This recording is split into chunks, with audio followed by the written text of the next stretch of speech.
Hello guys, welcome back to Lenap. For today's video, here we're going to show you how to fix Bosch washing machine not starting. So if you're interested, let's get started. So the first thing that you want to do here is you may want to check your power supply.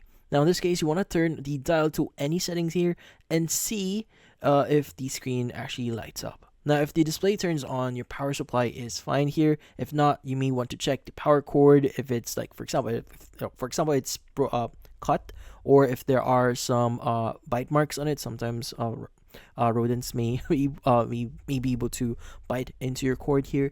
And also you may want to check your breaker and see if it's actually turned on. Now next is you want to check if your child lock here is activated. Now you want to press and hold the start button until you hear a beep.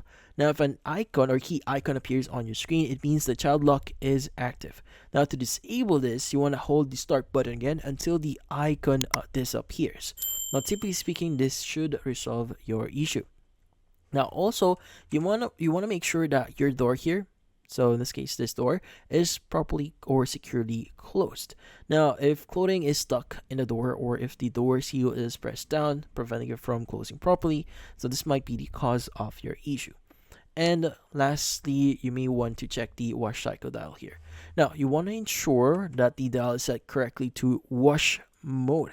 Now sometimes if it's stuck between modes, the washer won't start, so try adjusting it to a clear wash setting and see if that helps. Now, if none of this actually work, the best and last thing that you can try doing here is to contact or reach out to a technician. Now, if you can reach out to Bosch customer support, this is better because they will be able to connect you with a technician, and hopefully they should actually allow you to fix the problem. But in this case, that's about it. Hopefully this video was able to help you. Like and subscribe to Elan app. Thank you for watching.